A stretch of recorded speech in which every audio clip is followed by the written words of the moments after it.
Namaste. This is Yoga Therapy Podcast, and I'm your host, Shira Coggan, yoga teacher, yoga therapist, and Ayurvedic wellness educator. In these conversations with experts in the field of yoga therapy, you'll find out what it is and how it can help you and your loved ones to reclaim well-being. We'll touch on physical as well as mental health, physiology, emotions, women's health, spiritual well-being, goddesses, and self-development in the fullest sense.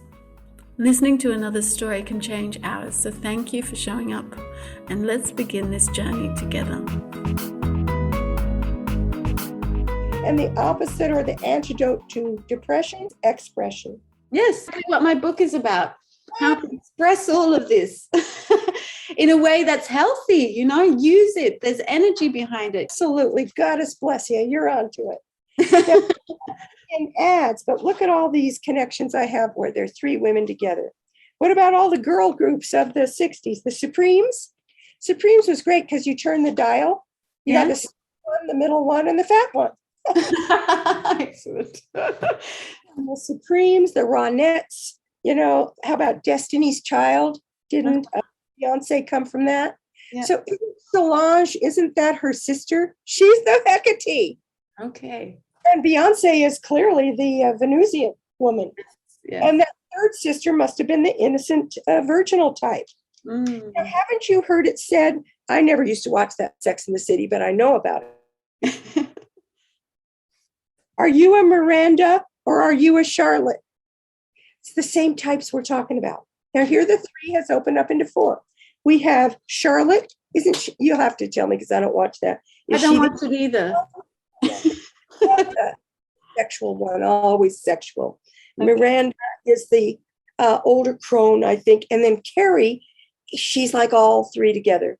Mm. Sometimes we have a fourth that's the great mother or all of them put together. And I meant to say about that independent pole. Sometimes the young virgin and the old virgin will kind of cross, or there'll be a version of each other. Yes. And it pointed out to me, I'm sorry, I'm getting hoarse. I told Shira ahead of time, I just got COVID and I'm just getting over it. So I apologize. Yeah, you're doing amazing. I embrace the dark goddess and all the little viruses.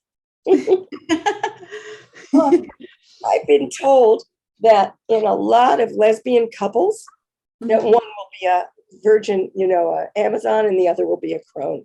So often. Interesting. All from Amazon to crone. What they do is so often is skip over the relatedness pole. And I've had virgin types tell me the worst and most difficult thing for me in life is the relationship. Yeah. Whereas the relatedness pole, they live for that. Yeah. And they don't do the independent thing. Yeah. So we've got to incorporate all. Wow. I heard a story about Brigitte Bardot. Yeah. What type do you think she was? Venus, obviously. Venus, clearly. And I read about her that she hit her, I think, 49th birthday and almost committed suicide. Because if the woman like Merlin Monroe died at 36. Yes. She gets older and older. If the Venusian type gets older, she has no role, or she thinks wow.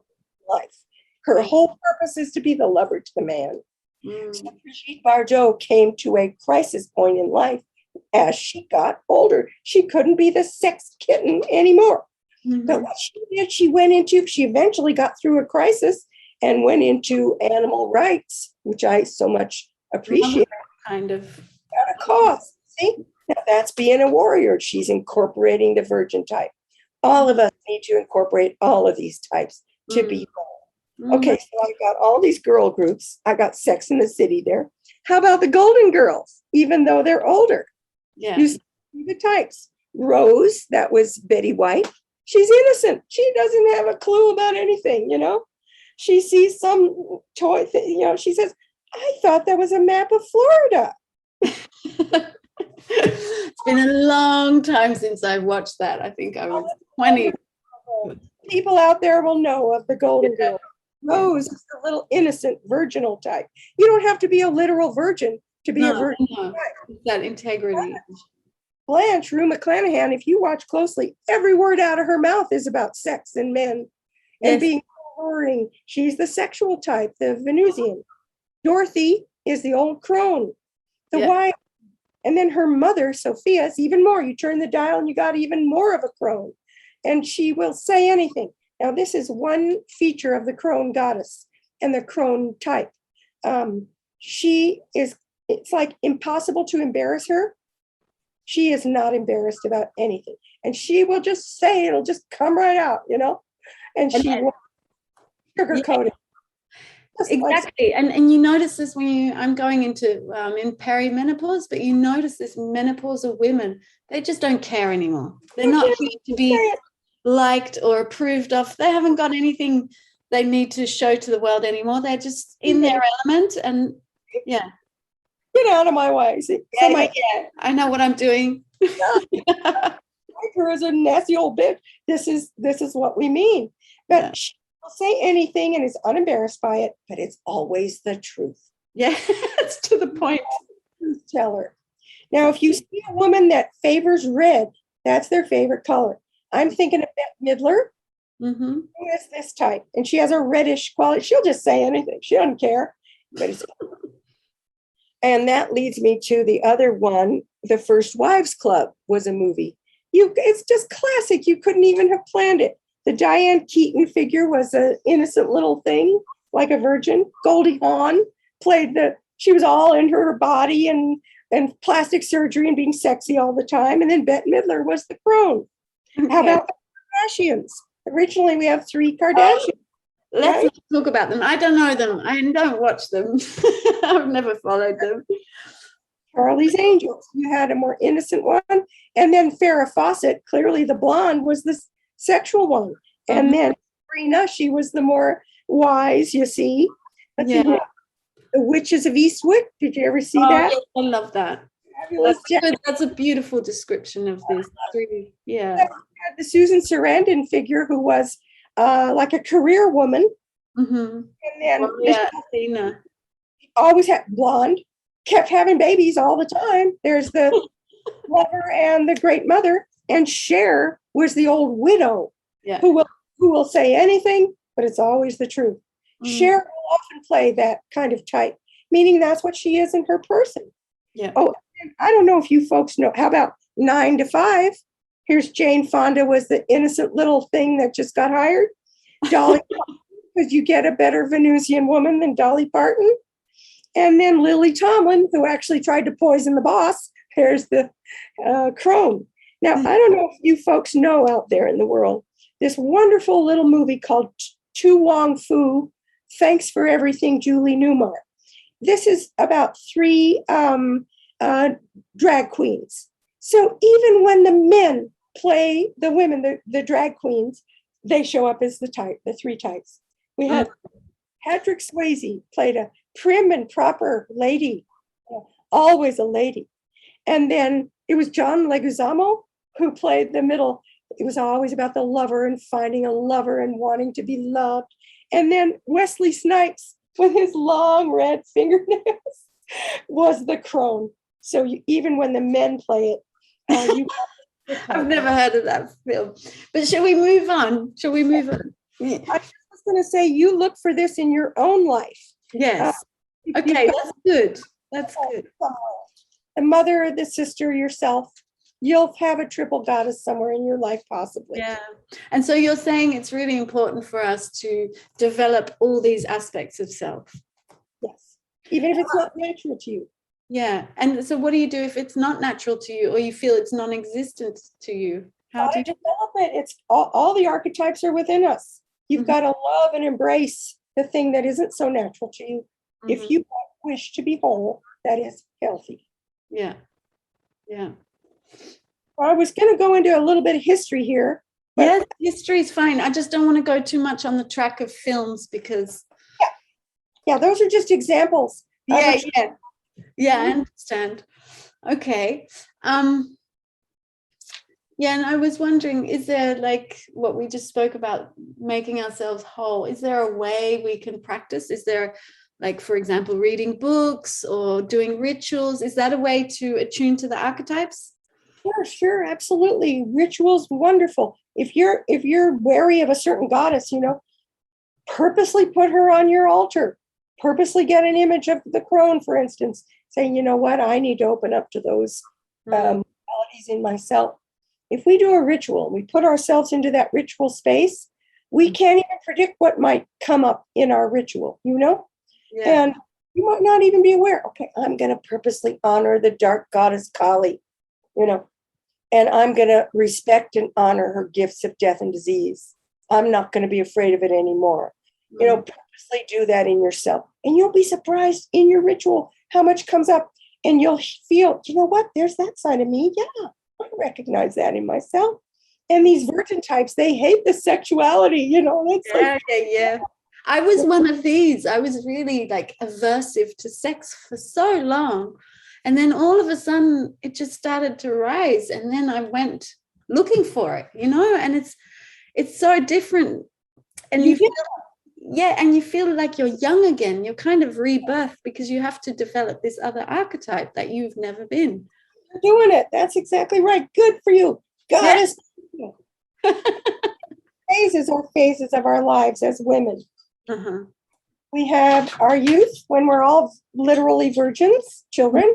We have our, meeting the man, moving into our sexual life when we date, and then we become lovers and mothers. Then we produce our child, produce our fruits. And then we quite naturally, well into the menopause now. Let me tell you all my personal details at this time. I'm kidding. You have to embrace your crone self. We're not about to reproduce now after menopause. These are all sacred times of a woman's life. I remember when I went into it working with a male doctor, a male gynecologist. I never see a male doctor anymore. Oh, me neither.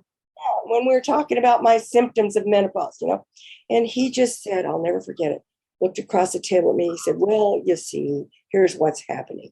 Your systems are failing. Your body is failing. Your engine is failing. It's like he's telling me you're a failure now. Yes. Wait a minute here. And I'd studied all this. Look at you. I said, no, it's not failing. It's moving quite naturally into the next phase of life. It's going to be all about wisdom and knowledge and conveying and embracing the dark side. Yeah. Wow. The nerve. I can't believe, I looked this up. Up until the 90s, 95% of gynecologists were male. Yeah. It's disgusting. They shouldn't even be doing that job. It should be illegal. I've had so many bad experiences with male gynecologists. I've had one told me I had chlamydia, and he told me it's all right if you don't want to be pregnant. It's a good contraceptive. And then I looked it up. You can become infertile. It's like, how dare you say this? I was 20 at the age. Oh my God. You say this, these kind of crazy men. When I was younger and I had some issues, and he said, well, you're not, because I wasn't dating. I wasn't, sexually active. He asked me that. I said, well, you see, you're not being used for what you're meant for. Yeah, I couldn't believe it. This is the masculine perspective on the women. Yeah, some. What they want is for us to be hetiras and then mothers. Shut up and do their own. Crazy. They won't allow these other types.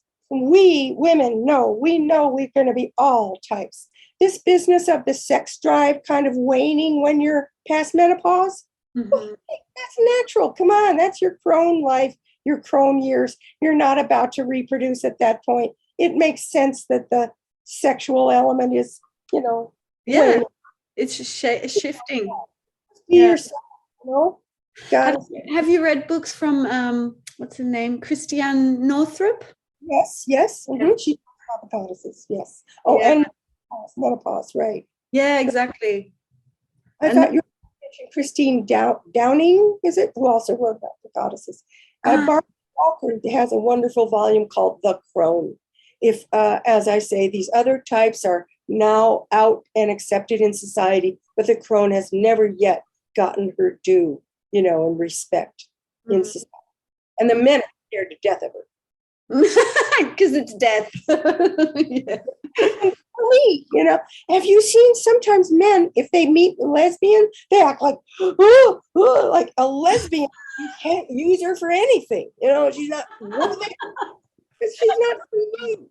The ego just continues to floor me, Yeah. The misconception. The other day I was in the supermarket and there was a woman in front with her little son, and she kept talking about all the mechanics on the cash register and everything, and that was the only thing he seemed interested in. And I said, "Oh, do you find that interesting?" And she was like, "If I talk about anything else, he doesn't like it. He doesn't like anything that's not predictable." And I was like, "That's so funny. Men just like predictable things." They have to know. There's such a fear element. Yes, and you say anything to them, they automatically want to solve your problem. Yeah, or bring it down to one thing. Mm-hmm. But really, we have to honor that as well, because the masculine archetypes are natural too. A problem solver. It's good, that nature put that in, right? We give them the problem, then they solve it for us, and really want us to be heard, and express ourselves. Yeah. Like friends will talk about their problems. It isn't like I expect my girlfriend to solve my problem. Mm-hmm. But you bring a problem to a man, and he thinks he has to fix it for you. That's that healing archetype. Mm. And we have to honor them all and respect them all. Yes, true. Okay, so where were we going? You were I was going to do, and I can do a quick version, because I don't even know how much time about a historical quick run through. Uh-huh.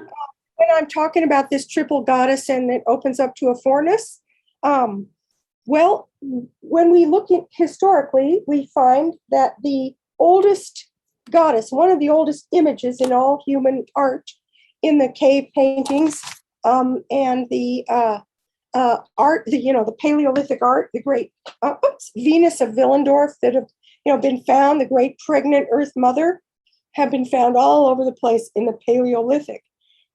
Okay, and they're on the cave walls and everything. It's thought, we don't know, that the role of paternity wasn't recognized for many millennia. So it just seemed, and why would it be obvious? You fooled around. That was months ago. That was, 9 months ago. Now why would you connect it to that? Really, it isn't obvious. So it was thought, we speculate, that the woman just has some kind of amazing magical power. And every now and then, it only happens to the women in our tribe, she'll just start eating more and she'll start getting fatter. Here comes little guy, and every one of us came from that. So the woman was thought to have an incredible magical power, right? So she was worshipped as a goddess, as the divine. So the great pregnant Earth Mother, which the Cher figure in Witches of Eastwick is obsessed with. There's the fecund Earth Mother. That was our original goddess. And we say that, that was, the goddess was one type, the pregnant Earth Mother. Then as we move into the Neolithic, she bifurcates into two. And then there was the above ground birth giver and below ground death dealer. And that eventually evolved into the three, as I've been talking about, the triple goddess and then the fourth. Now, there's a whole faith. This is so fabulous, this whole section of history in the Neolithic. Neolithic, we think, begins maybe around 7,000 BCE, before the Common Era, although different scholars will start it earlier. It begins with the great, it's been called the greatest revolution in all human history, the discovery of agriculture. You may know today, you hear these terms Paleocene and Eocene and Holocene and so on, Pliocene. Pleistocene is the ice ages. Well, there's a new term that we use now it's being accepted in academia and anthropology everywhere. It's called the Anthropocene. Have you heard about this? Yes. Anthropocene. And it's an era in the earth, a geological era. And it's the only era in history where one species on the face of the earth has so affected the earth that it's being called in their name. The human working on the earth. I think it starts with the invention of agriculture. And I always ask, have you ever flown in an airplane? Well, we all have. Well, what does the earth look like from the sky now? I don't mean a city or jungle, but what is the entire rest of the earth? Patchwork. Patchwork. Yeah, I was just going to say patchwork. Yes. It's a patchwork. Do you think that's natural? That's not. Look how this one species has changed the earth, let alone up to our era where we're spewing out poisons and ruining the climate. I don't know, maybe you heard about it. Right? We have affected the whole history of the earth now. And it starts with the invention of agriculture. Now, in the Neolithic then, 7,000, somewhat like that, is the invention of agriculture. In different parts of the world, unrelated to each other. Yeah. Showing Jung's point about collective consciousness, by the way. Well, there are two lifestyles that emerge in the Neolithic in human cultures. One is the agriculturalists, settled agriculturalists. They have to stay in one place because now they're growing food from the ground. And for the first time, the human is not prey. We become the top of the food chain. We control our food source for the first time. And animal husbandry, we tame the animals. We think that a whole range of Ice Age mammals went extinct, not just the, woolly mammoth. Well, we think that humans in the Neolithic manipulated the genetics of the animals. Really? So they produced more and more docile animals. There are sheep in the Paleolithic. There is the ancestor of the sheep, which is this huge, it's called an orch. And it's all in the cave paintings. They're huge and they're, powerful animals. We manipulated to make more and more docile animals. So we kill them. Yeah. We make dogs out of a wolf. Yeah. Yeah. The first animal to be domesticated, we think, was the dog. Yeah. 200,000 years ago, I believe. Yeah. Once we're in the Neolithic, we now control the animal herds that we have manipulated, so that now we understand the role of paternity, because you keep the rams separate from the ewes, and you get them together, then you have little lambs. So now we observe it. And we don't know that. It might be that in the Paleolithic, those people were much smarter than we give them credit for. Yeah, I think. All along, it's certainly possible. Yeah. But now in the Neolithic, we know the role of paternity.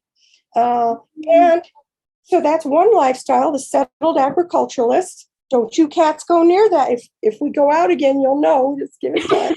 Okay. And then the other lifestyle pattern is called pastoral nomad, because they evolved in places where you couldn't grow food from the ground, like a desert. Okay? And there are three main groups of these guys, the pastoral nomads, the Semitics of Arabia. You can't grow food in the desert of Arabia. The Indo-Europeans of what we call Russia. That's the source of all Indo-European peoples. The modern Europeans are not from Europe. No, I know. They're from Russia. And they're with an indigenous population across Europe that is all but extinct now. You probably recognize, the genotype, the Mediterranean genotype that's darker skin and darker hair and so on. The Italian people, the Greek people. That's all that's left in their genetics of what was once the indigenous people that covered all of Europe. Oh, really? Isn't that interesting? And Nordic types have come in, you see, from Russia. There's one group that's still intact. I always have the students see if they could guess it, because they were isolated in the Pyrenees Mountains. The Basque people are the only remnant of what probably once covered all of Europe. And they have a language that's completely unrelated to French or Spanish or any other language on the earth. Now, you don't find that no relatives. No, it's just that they're the only ones left. Because they're high enough in the mountains that, everyone went around them. And it's so fascinating. I just think it's so fantastic that the Basque people might be the direct descendants of the cave painters, the original Cro-Magnon that made the cave paintings in the same part of the world. Wow. And Isn't it? isn't that amazing? Yeah. The word in Basque for ceiling translates to roof of cave. Isn't that great? I think. And the word Really, roof of cave. the word for door translates as mouth of cave. These were the original cave dwellers of Europe in the Ice Age, Wow. in the And how big is their population? very small, but they are a distinct population. Andorra is a Basque country, and the Basques all up and down in northern Spain. So they're the only ones left. Wow. Once covered all of Europe. The Indo-Europeans, otherwise known as Caucasian, because they came down through the Caucasus Mountains, and the people in the Middle East were writing history, and they called them Caucasian. Or you could just use the vernacular term, as I enjoy, the honkies. I don't know that one. Honkies of history, and they came down into, these are the Aryans. That's what was their ancient name for themselves as they came down into India. Yeah, I wanted to ask, I always read this word, Aryans, and where does it come from? What's it mean? It was their name for themselves in their own language, and in their own language, it meant nobleman. Okay. These tribes from what we call Russia, from the southeast, invade downward in 1500 BCE, go across the Hindu Kush, Khyber Pass. They split into two branches. One branch hits India, hits what we call Pakistan today, was the Harappan culture, the native Indian people who are darker skinned Dravidian native people of India. And we think they were always massive, massive populations in India. So the invading Aryans, as they called themselves, couldn't overcome them all. They intermixed with them. And they split into two branches. The Aryans came into Harappa, and their cousins went west and ended up in a country that still bears their ancient name, Aryan. The country is Iran. Really? Iran is the name Aryan. And they show up, their name shows up all the way on the northwesternmost point in Europe, Ireland. Oh, wow. Iran, Ireland, all the same word, Aryan. Wow, that's interesting. Isn't language also beautiful? These dots. Yes. And the Sanskrit language was an Aryan language, and the Vedas were written by these invading Aryans. That was their religion. Veda is related vid to our word knowledge, wisdom, wise. So it's the wisdom literature of India. But it came from the Aryans. Now the native Dravidian people, they were settled agriculturalists, you see, but the invading Aryans were not. They were pastoral nomads and warriors. So then on the northwestern side of it, they invade down into Europe and wipe out the whole population, native population of Europe, or intermix with them so that we're all speaking their languages to this day. I'm in Denver, Colorado. I'm speaking a language, English. Get way the hell out here, you see. Wow. Semitic language. The Semitics come up out of Arabia and spread in both directions across North Africa and so on.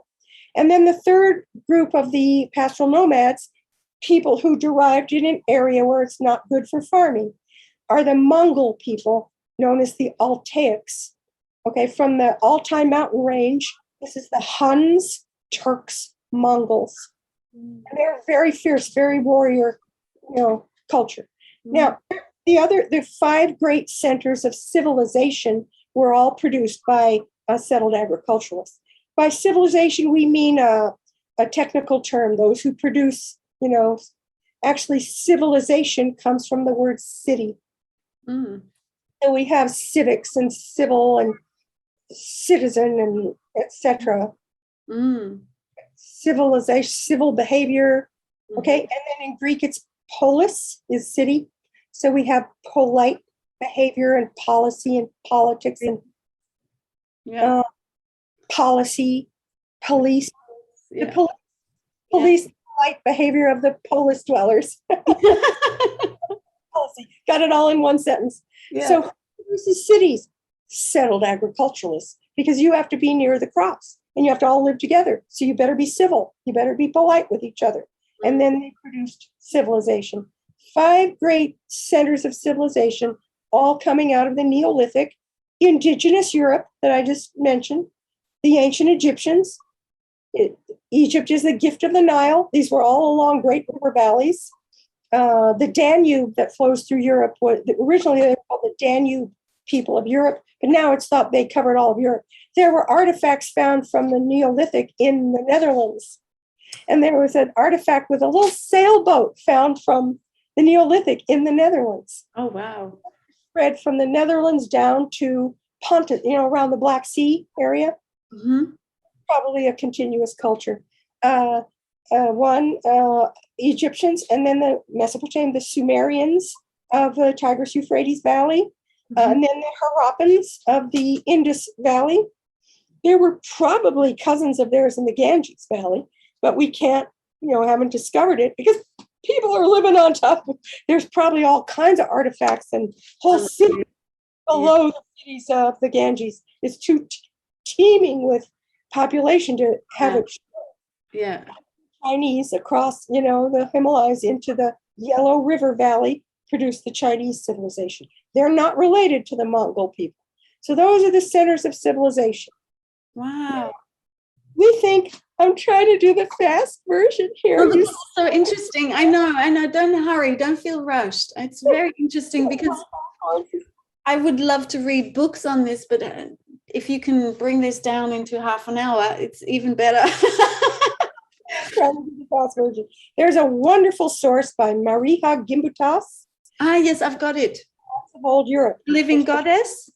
Goddesses and Gods of Old Europe. Oh, okay. It's a different one. She has a few other titles too. Yeah.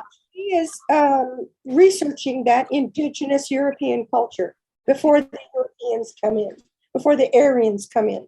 Okay. It's fantastic work, and she's got all kinds of artifacts. Now, there's another work not related by Merlin Stone. I ordered that for my students called When God Was a Woman. Yes, I've got that. It's amazing. Yeah. Scholars, sniff at that, sniff down their nose and say she's not scholarly. Well, excuse me, I'm a developed scholar. I've been studying my whole life, and I find her work just as scholarly. Or, she's giving us all kinds of information with footnotes and so on. She wrote that in the early 70s in the second wave of feminism. Mm-hmm. So she kind of put some angry feminism in there. And that gave people the reason to say, well, that's not scholarly, and be dismissive of it. But I think that's so wrong. And she's giving so much good information there. If people are interested, I would send them to those 2 texts. Yes. We think there are patterns in civilization. We think we're calling these Neolithic agricultural societies that produce civilization, we're calling them goddess cultures. And we think we have evidence that the females were the dominant figures in society, in those societies, and that they were probably matriarchal, meaning women. And I read somewhere, I think up until 5,000 years ago, it was thought to be matriarchal. Yeah. And so more than 25,000 years of matriarchy. Yes, and that's what Merlin Stone will talk about. Yeah. And I have a list here of evidence for the matriarchy. Because again, a lot of scholars don't accept it. Oh.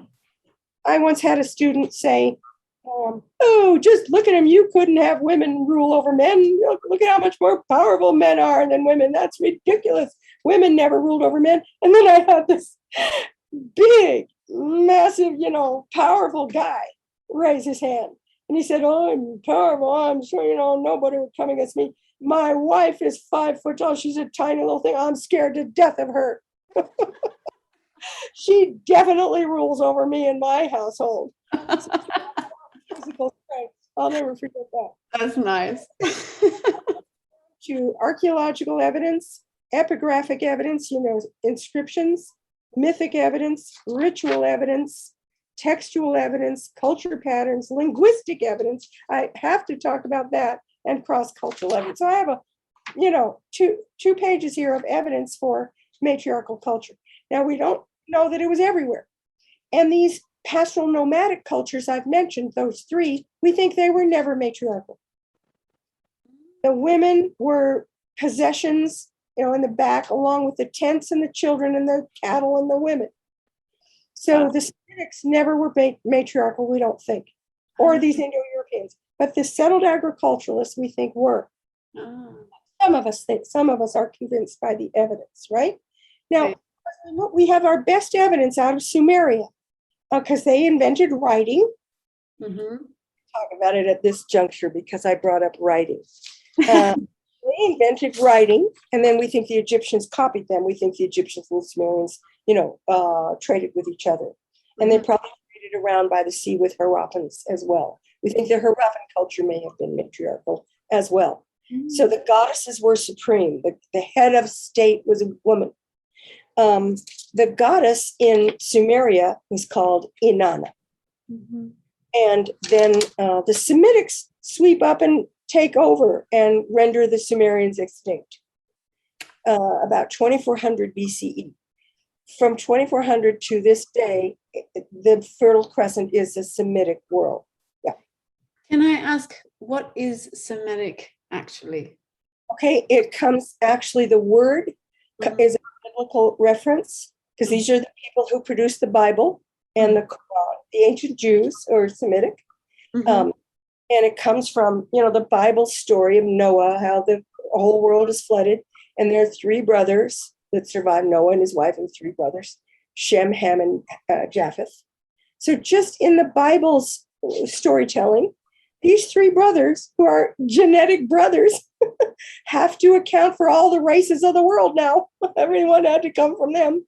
So Ham becomes the father of the African people, and Shem becomes the father of the Semitic people. So Semite comes from Shem. And then Japheth has to people everyone else. Well, the rest of the Bible knew nothing about the people of India, let alone China, let alone exactly. Nothing about it. So, so Semitic comes from Shem. So Semitics are groups, pastoral nomadic groups, whose point of origin is Arabia. Notice I don't say Saudi Arabia, because that's a modern term. Yeah. With Arabia, the desert sands of Arabia. See how I'm tending toward, because I'm trying to give the short version. Sorry, I shouldn't ask more questions. There's a really amazing theory called the hostile environment theory that fits these three nomadic groups, that suggest groups that developed in a hostile environment will be hostile. Yes. They're warlike. Yes.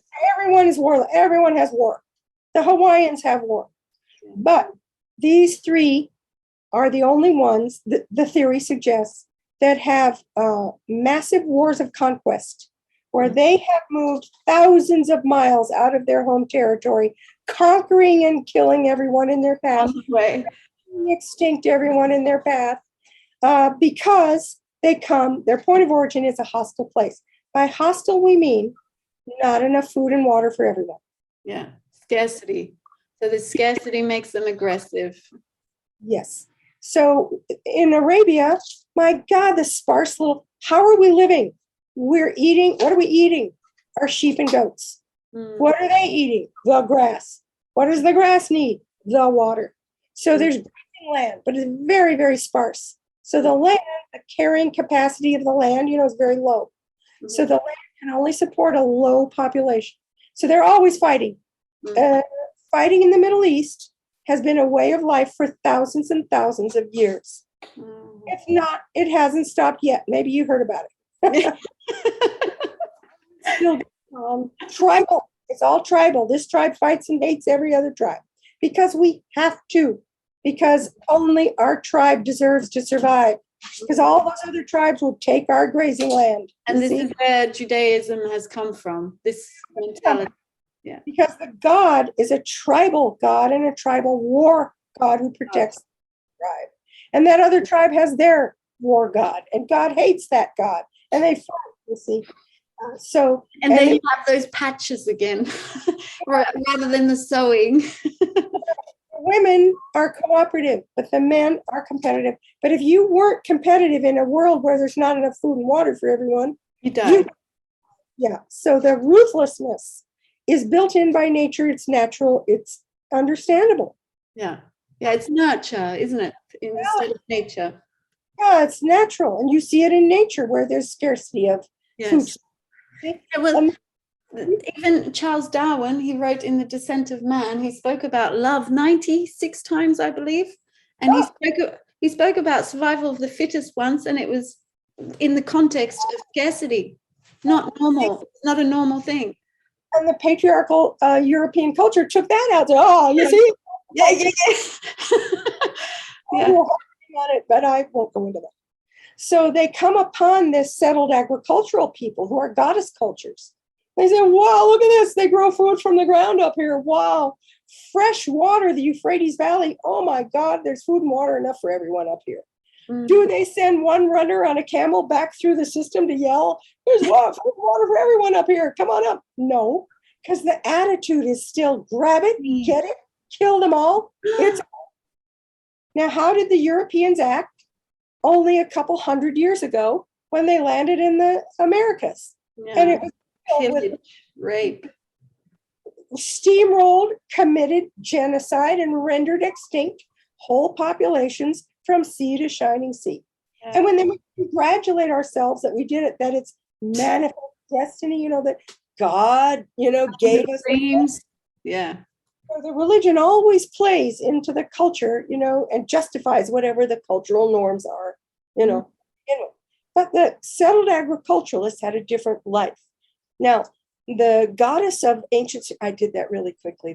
You were amazing. The goddess Inanna is the great goddess. She has a much subordinate husband. Isn't that interesting? Mm-hmm. And as agriculture comes in, that's one of the points of evidence of matriarchy.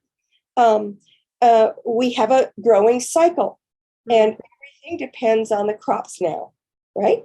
And we have a new god that emerges that we don't see in the Paleolithic called the plant god, the child of the great mother. After all, it comes right out of her body, and we depend on the plant for our survival. So now the plant becomes the centerpiece of our whole world. In the Paleolithic, all those cave paintings that have been found, 90% are the great beasts of the Paleolithic. There's one image of one plant found so far. But in the Neolithic, it's all about the plant life. And the plant life goes through a cycle and is parallel to the woman's cycle in our bodies. And it's parallel to our timing, 9 months of the year.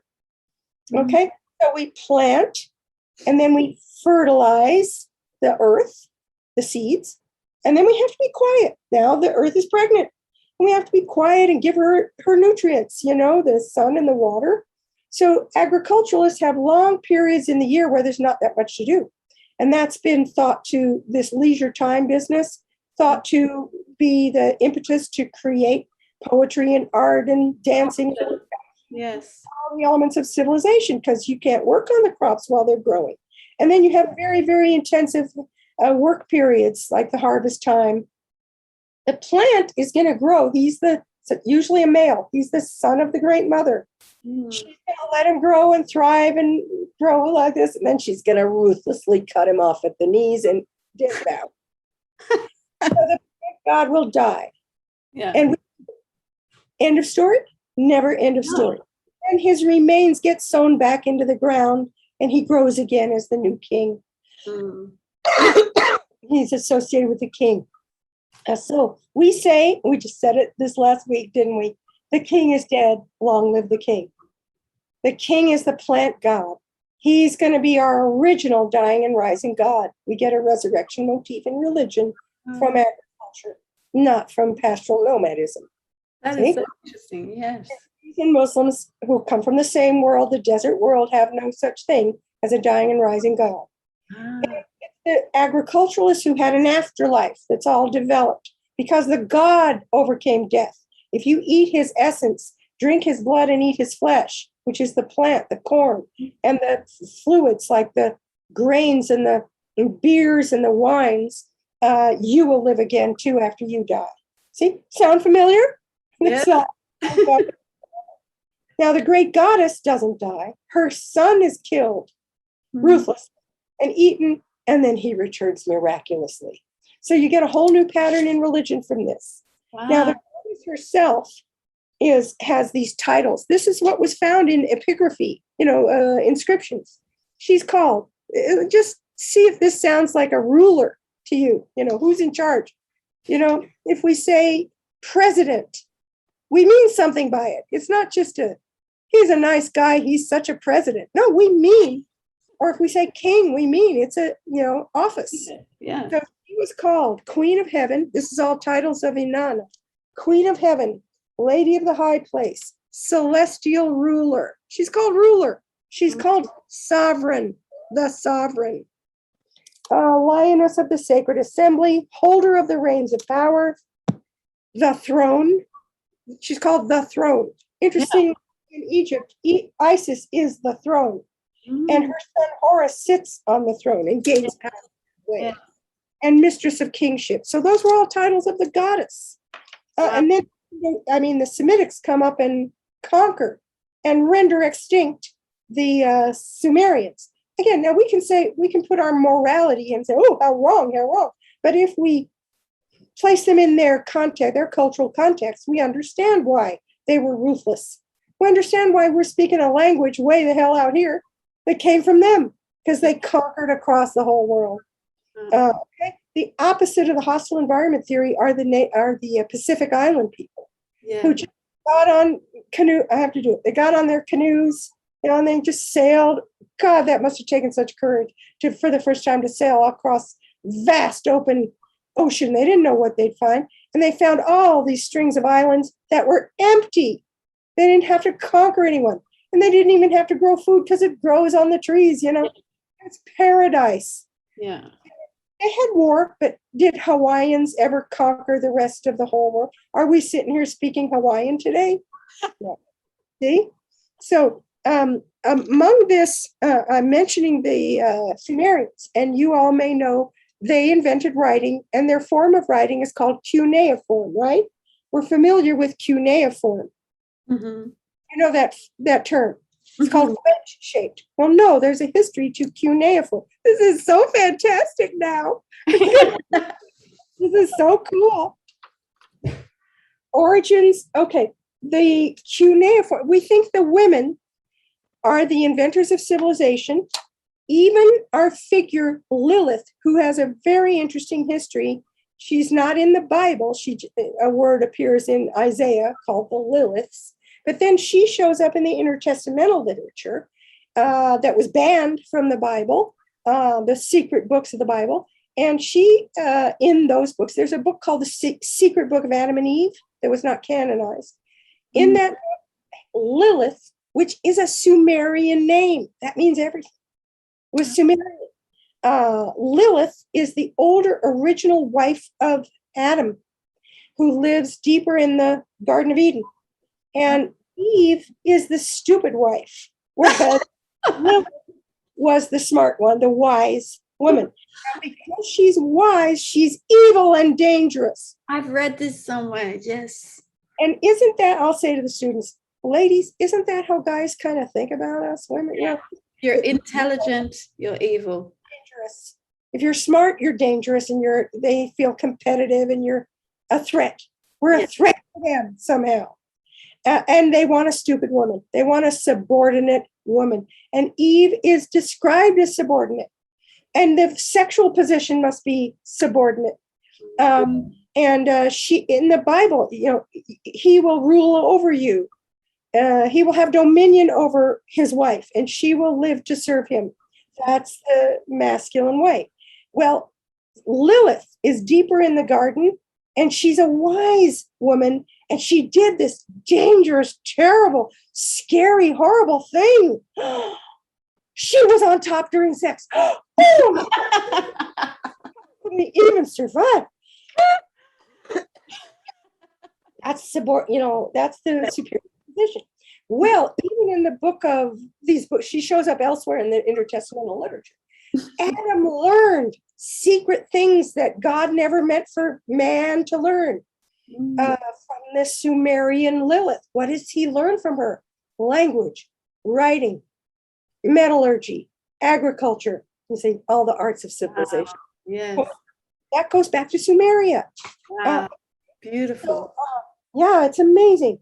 Well, oh yes. So the language, the form of writing is called cuneiform. Well, this is so interesting now. That meant in the Sumerian language, it meant the signs of the kunta. Word kunta, Kunta. And there's in India, Kunda. Kunda and Kundi Devi. Yes. It meant in Sumerian, the kunta are the sacred female genitalia. Yes. Now, maybe you can think of a word that sounds like that. Cunt. You just went ahead. I hate that word. I won't even use it. And in Dutch, we say, in Dutch, we also have a word and say kut. Kunt. Kut. K-U-T. Aha. See? And it's a degrading word, isn't it? Of course. It's a horrible term of abuse for the woman. It's worse than bitch. It's the worst word. I don't like to say it. Well, this is so interesting. The history of what happened to that word, from kunta, the sacred female genitalia, to this. Yes. What happened to that word is the history of what has happened to woman. Yes. Yeah. The word witch, similar. It comes from ved. Knowing, knowledge. Yes. Wisdom, wizard, wise woman. So you say she's such a witch, but would you say, oh, she's such a wise woman? Mean. So I have a term here. A form. This is so cool. Origin of the word cuneiform. The oldest form of writing derives from kunta, meaning the female genitalia. Kunta means woman. Also called kuna, the source of our word queen. Wow. Queen, and it can be spelled Queen or Quean. And again, a gay man can be called a queen. Yes, yes. Signs of the kunta. So when an abuser calls a woman a cunt, he's a queen who invented writing in numerals. Oh. Even the word prostitute meant lawgiver of the temple. Wow. It's from the Persian huri, the women that the warriors meet in heaven. So in Sumeria, and then I'm wrapping it up. Yes, go for it. There were 3 great ritual patterns that we know of from their materials that they left. Okay, we have writing from Sumeria, so now we can read about their culture, So there was the hieros gamos, it's called in Greek, the sacred marriage. Mm-hmm. And this was the most important and popular holiday of the Sumerian system. And then we think there are versions of this all over indigenous Europe and elsewhere. The sacred marriage is proceeded, 3 ritual patterns. Hieros gamos, sacred marriage, ritual regicide comes before that, and then the day-to-day temple rites. So what we have, and Merlin Stone talks all about it, describes it really well. We have the ziggurats of Sumeria, the oldest still standing buildings in the world. Mm-hmm. They're massive. And inside the ziggurat is like all civilization. There were rooms that were school rooms and library and archive, and rooms up top where a king would hold forth, would sit on the throne, law courts, food distribution center, everything was in the ziggurat. It's the little microcosm of all civilization. Mm-hmm. Well, as it turns out, this is all documented. How do we have this? There is a permanent population of otherwise unattached women living in the ziggurats. They're the priestesses. And then the head of state is a high priestess. Okay? Mm-hmm. How do you get unattached women that have no husbands living in the ziggurat? They are the power structure. That's the Senate and, the parliament of that era. And the head of state is the high priestess. All right, so they engage in regular sex relations for any man that would come up. There's a whole system, and he would pay a certain fee. You pay more for the higher ups, you pay a lot for the high priestess herself. Wow. These were, sacred sexuality was one of their features of their religion. Because after all, what is fertility? How do you get it? How do you give birth to new life? Through sexuality. Sexuality was sacred. It's life. Yeah, it's life-giving. How can it be? Yep. Yeah. So you got a picture today. Your library is the same building as your church, the same building as the court, same building as the school, same building as the grocery store, and the same building as the whorehouse. But it wasn't a degraded thing. It was a sacred thing. Yes. So the men can come in and engage in sex relations with any of the priestesses. That's one of their functions. And if any priestess should get pregnant, problem, no problem. Those are the children of the goddess. Yeah. And the children are raised in the temple. If they're boys, they go into the army, that it's not an army, it's a palace guard. And then if they're women, they're girls, they grow up to be priestesses. It sounds a little bit like the ant life, doesn't it? Indeed. It's a hive. Yes. And they're drones, and there's a queen bee. Yes. And there's some that can't impregnate, and there's some whole function is to impregnate. And the queen bee, who's bigger than all the other, half her body is eggs all the time. So yes, it's like a hive. Okay, so we have a power structure. Now we think that when the women held power like that, they weren't any nicer to the men than the men have been to the women in traditional society. The men were subordinate gender, and they put forward a king. The priestesses put forward a king. He's called the annual king. He's going to represent, embody the plant God. What do you think is going to happen to him? So every year, we're going to sacrifice our plant. We're going to sacrifice our king. And he's led to the slab once a year. First, we do what's called ritual regicide, where the king comes down in all his glory, and he's only been there for 1 year. And then he goes to the slab and they stab the life out of him. And they cut him up. And the pieces of his body actually are thrown in with the seeds because he's going to grow again from the ground. Oh, my goodness. Sad for 3 days, 3 days of mourning. We think this originally had to do with something cosmic, that the planet Venus, whom they called Inanna, whom we still call by the name of our great goddess, she goes behind the sun. It's occulted every year periodically, and we can't see her. So where has our goddess gone? See, so that she went into the underground and she died. But we can't do without our goddess, so we got to have her back. So she resurrects. And when she comes back, she sees her subordinate husband, Demuzi, sitting on her throne, wearing her robes, holding her scepter of power, acting like he's running the show.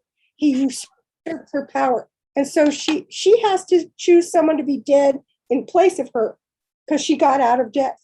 She points the dangerous finger at him. You're going down. You're going to die. So he is sacrificed once a year. Wow. We start the year by the ritual regicide. We kill the king. Now, when we do that, we parade him through the town. You tell me if this sounds familiar. And we throw onto him. We throw stuff at him. We treat him rudely, and we kick him and shove him. And we throw all our problems onto him, and our disease and our unhappiness and our sin. We throw our sins onto the king. And he becomes pollution embodied. And he takes the sins of the community and the unhappiness. And he goes to the slab and he is sacrificed. And there go all our problems and our sins. For 3 days. That's when the goddess is behind. We can't see her. And then on the third day, he rises again. What does that mean? We got a new king. Yeah. So we have the Hyros Gamos, which is the biggest celebration, which is, first of all, the high priestess comes down out of the ziggurat. We got to just imagine this incredible, beautiful scene with all of her priestesses, and all the townspeople are around to watch it. It's very sacred, and she comes down in a procession, and there's a bed in front, and she's going to publicly make sexual relations, sacred sexuality, with, we don't know who, whether he's a volunteer or he's chosen, we don't know how. Okay. Wow. Some lusty from the crowd, as he's called, and he's going to come up and publicly mate with the high priestess. Now, if he kind of can't do it, everyone's watching. It saves his life that way. Because we all know next year at this time, he's going to be sacrificed. That's why he's the annual king. So he impregnates her. Whether she gets pregnant or not, it's a symbolic act. But wow, if she gets pregnant from that year, all the better. You see, it's a child of the goddess. Mm-hmm. And then we watch them, and it's all real sacred and quiet and solemn. And then all the rest of us, all us town people, we start into a 3 to 5 day orgy of wild sexual behavior in the fields, in the streets, everyone having sex with everyone else. Wow. And it doesn't matter, men with animals. The children probably have their own, a place. Now, if you are having sex with, you don't even know who all for 3 days, you're drinking. It's a wild drinking, crazy sex holiday. This is all written down. This is all been written down. Yes. Read Merlin Stone and show. Yes, read it. I've forgotten. To, in 1,000 different places, including in the Bible. Wow. I'm going to get to the holidays in a minute, but this holiday of Purim isn't even Hebraic, we don't think. And the book of Esther is the Hebrew word for Ishtar. Yes. For Shera, the goddess. Yeah. That's the only book of the Bible not found in the collection of the Dead Sea Scrolls. It was not even a sacred book for millennia, we think. It is a version of the Hieros Gamos. It was probably foreign, taken of the Israelites have, superimposed their culture on top of the Canaanite, in turn on top of the old agricultural villages of the ancient Near East. Wow. We party wild, crazed, and if any women were to get pregnant, no problem. It's the child of the goddess. And we give up that child to the ziggurat, and he's raised right into the seat of power, you see? Okay, so I'll do this, and then I'll do the virgin's rites, and then I'm calling it. And then we all calm down, and go back to life, ordinary life. Mm-hmm. We still have versions of the Hieros Gamos that we still celebrate to this day. Uh-huh. We have, so the growing cycle is 9 months. And then the summer in the southern Mediterranean, that's the dead season. It's dead in the summer because the crops is too hot. Then we plant in fall, and then we're harvesting in spring and dead all summer. Now that's the southern version. The northern European version is opposite. So we're planting in spring, growing through the summer, harvesting in the fall. The dead season is winter because it's too cold, right? Mm-hmm. And Persephone goes under the ground for 3 months out of the year, and then she gets to come back to Mount Olympus for 9 months. There's a 3 and 9 again. So look, and now I take the students through. I'll do it quickly. I have them try to guess what's the first holiday of the year, and what do? New Year's Eve, and the old year is an old man, and the new year is a baby, and you kiss at midnight. That's an allusion to sexual engagement. Okay, lucky, as I say. And then what's our next holiday? Valentine's Day. What's that all about? Bringing flowers to your lover and hope you get lucky, etc. So we have a slew of these holidays in the springtime. Mardi Gras is the one that still retains the closest to the old holiday, where you have a wild orgiastic behavior, wild sex in the streets for 3 to 5 days, Mardi Gras. And then it's St. Patrick's Day. Then Purim comes at that time, where in Purim, you mentioned the 613 laws of the Bible. There's a law of God. You must be drunk on Purim. Oh, really? So reeling drunk that you can't tell the difference between the good guy and the bad guy. Esther, Ishtar, and Mordecai. Marduk is the Syrian guy. And Haman has this triangular hat. There's no triangular hat. That's the female genitalia cakes. The Jews make the Hamantaschen, which is all sweet with seeds in it, and all folded over. It's the female genitalia cake. that you eat to be fertile, to get pregnant. Okay, all these holidays. I'm skipping some. There's Easter. Okay, Easter, which is in the name Ostra. We get estrogen from that. The Germanic name for egg. It's the egg holiday where the eggs are strewn about the ground, and the Easter bunny lays the eggs or hides the eggs. Those are fertility symbols. The bunny is the fertility animal, and the egg is the fertility symbol. So it goes all the way through. Even Passover has these fertility elements in it, through to May Day, where the virgins dance around the maypole. It's all sexually oriented. And then there's no holidays in the summer. And up in Britain, they did midsummer, and that's a wild drinking and sexual holiday. There are no holidays in the summer because that's when it was dead. Yeah. And then you start to get the northern version. And the first holiday, we don't mean Memorial Day and Labor Day. Those are modern, but the ancient holidays, we start in partying again with Oktoberfest. This is the time of Oktoberfest, late September. And what is Oktoberfest? Wild drinking and crazy behavior in the streets, you see? We lost the actual sexual behavior, open sexual behavior in the streets. I think that's another reason people are so depressed the last few decades, because we're not allowed to be sexual and passionate and alive and emotional. And if you drink, you're just bad, you're an alcoholic. This is a drinking holiday.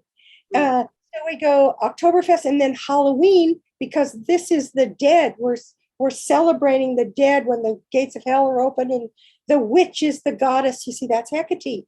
Going to kill all life. And then next is Thanksgiving here in America. That's a great harvest holiday. And what's the next holiday? The winter solstice we call Christmas. And what do you do at Christmas? Why, you bring a tree into your house? Really? Why do you do that? And it's an evergreen tree. It has to be an evergreen tree. What is that? That's the plant life that doesn't die when all the other plants die. So it symbolizes eternal life. And then you're right back to partying at New Year's Eve. Constantly, we tried to, turn the whole Roman Empire into Christian. He tried to outlaw the winter solstice holiday. The winter solstice is the moment the sun has died and is now going to be reborn. So he couldn't get everyone to stop their favorite holiday. So he said, all right, you can still have your holiday, your solstice holiday, but we're not going to call it the Dionysiaca anymore. That's the dying and rising god of Greece, whose flesh is eaten and whose blood is drunk as wine. And we're going to call it the birth of Christ. We're going to call it Christ Mass. We think Christ is born in springtime, not the winter solstice. This was the old winter solstice holiday that's been Christianized, you see? So then I stop and I ask, I have one more point after this. I stop and ask the students, now, have any of you ever participated in any of those holidays? Including, St. Patrick's Day and all the rest. Say, oh, sure, Christmas, sure, New Year's, of course. And then I say, see what this means? I got to do drum roll. It means we're all pagan. These are all pagan holidays. These are all versions of the Hieros Gamos, where we renew life energies in our bodies. Okay. Now, the last thing is the temple rites, where every day men can go to the ziggurats and have sex with the woman of the priestess of their choice. And not only that, all kinds of other stuff is going on in the ziggurat, of course. But there's a really interesting virgin's wall in every ziggurat. And this is for regular folks of the village. When a young woman would be due to be married, she had to first give up her virginity. Now, who owns her? There's a theory that marriage in European history was an institution entirely designed for the ownership of the woman's body by the man. Mm-hmm. These priestesses don't get married. It isn't about marriage. Marriage, then, the man owns the woman, and she can only have sex with him, so he can be sure any of her offspring are his. Yes. So when a young woman would go to be married in ancient Sumeria, where the women held power, who put the power of sexuality in your body in the first place? This man? The priestess, I imagine. The goddess. Yeah, the goddess. Yeah. So give up your virginity to the goddess in the sacred place. Can you imagine going to church and here's all the confessionals and you're going to go there purposely to have sex? So the virgins, when they're due to be married, they can't get married yet until they do this ritual. They sit at the Virgin's Wall, which is one of the walls of the ziggurat. And any day you can find any number of girls sitting there. And what they do is they're waiting for any man except the intended husband. Oh, wow. Come up. He gives her a fee. She gives part of it to the ziggurat. She keeps part of it. We think that's the origin of the dowry, how the woman would have some fee or funds to give to the man and his family. She gets part of that fee. And she doesn't have a choice. She takes him into the sacred place, and there will be rooms at the ground floor for the public to go in. You'll probably have a statue of the goddess there, and under the statue, they're going to engage in sex relations, and that's how she loses her virginity. She doesn't give it to this stranger. She gives it to the goddess, and then she can get married. And if she gets pregnant from that no problem. Those are children of the goddess, and they're given up to the ziggurat. Wow. So that's the day-to-day ritual. Now, I have talked up a storm, and I gave you several of my university classes, and I yes, you have. You'll edit it all down. I don't know how you'll do it. You'll do your magic like the woman does, transform the raw energy and the raw material. I don't think I need to do much transforming. I think it was beautiful how it was. Yeah.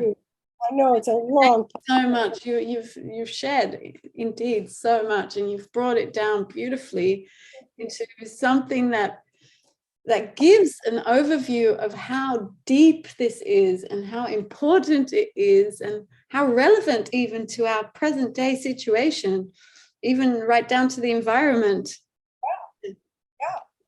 Yeah. Great. So thank you, Sharon. Thank you. I'm sorry I talked so much and so long. That's another reason I reached out to you after this podcast on psychoanalysis. I could tell you wanted to tell more, and I was like, this is so great. Yeah. Thank you. I'm really. I'll just keep talking to myself. I lecture myself. Yeah. Oh, this is really wonderful. I'm really very grateful. And is there anything you want to share with people about your work? You've got a book out. Do you have a website? Sacred Disobedience. It's about the god Pan, who, the devil with the horns, there's no devil in Judaism. That's the god Pan underneath, the goat god who was sacred, not evil.